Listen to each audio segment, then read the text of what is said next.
اعوذ باللہ من الشیطان الرجیم بسم اللہ الرحمن الرحیم السلام علیکم ورحمۃ اللہ وبرکاتہ۔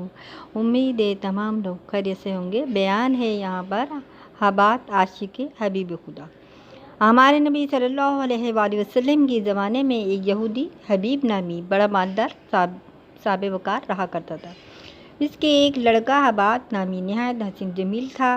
حبات کو خاندان کفر سے نفرت تھی۔ ایک روز حبیب نے اپنے بیٹے حبات سے باتوں باتوں میں کہا، اے لخت دیگر، جس قدر میرا مال و زر و خزانہ ہے، یہ سب تیرے واسطے ہے اور تو ہی میرے بعد اس کا مالک ہے اور کوئی چیز تجھ سے پوشیدہ نہیں ہے۔ لڑکا یہ سن کر خاموش ہو گیا۔ ایک روز حسب اتفاق کہیں اس کا گزر خزانے کی طرف ہو گیا۔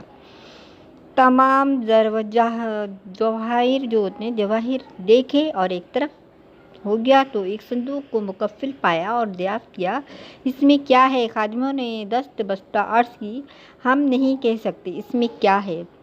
لڑکے کے دل میں گمان گزرا، کوئی بیش قیمت جواہر ہوگا جس کو آج باپ نے مجھ سے چھپا رکھا ہے۔ پر اسی وقت حبات واپس باپ کے پاس آیا اور عرض کی، حضور، آپ تو فرماتے تھے کہ کوئی چیز تجھ سے پوشیدہ نہیں ہے، پھر وہ کون سی شے ہے جو صندوق میں مکفل ہے اور مجھ سے چھپا رکھی ہے؟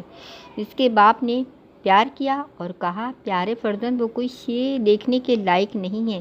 اس صندوق میں چند برق کاغذ کے ہیں جن پر عرب کے ایک سرکار کا نام اور حلیہ لکھا ہے۔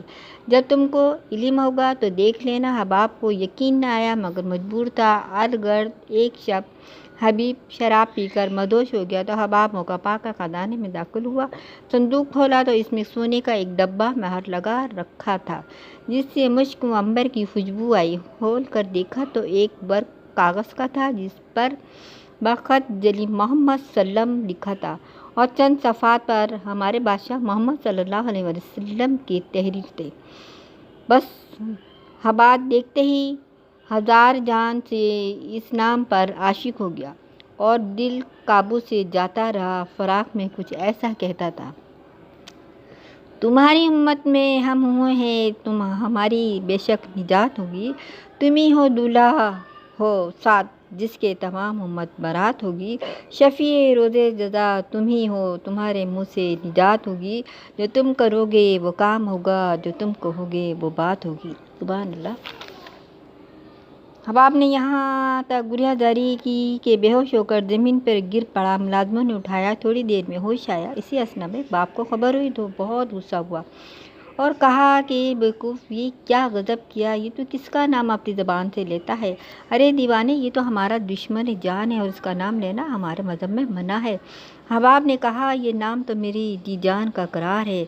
باپ غضبناک ہوا اور اس کے منہ پر تماچے مارنے لگا۔ لوگوں نے ہر چند سمجھایا لیکن اس کے خیال میں باز نہ آیا اور وہ یہی کہتا تھا کہ میری جان بھی جاتی رہے گی تب بھی میں یہی نام اپنی زبان سے لوں گا، اور کچھ ایسا کہتا تھا، تمنا وقت مرون یہ میری ایک کبریا نکلے زبان سے، نام تیرا اور محمد مصطفیٰ نکلے۔ سبحان اللہ۔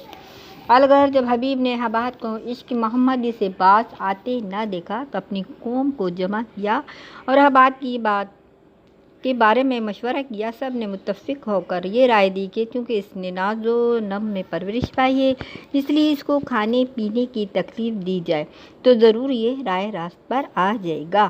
لہذا دونوں وقت میں ایک وقت اس کو روٹی اور پانی دیا جاتا تھا، لیکن اس عاشق صادق نے اس تکلیف کو راحت سمجھ کر کچھ پرواہ نہیں کی۔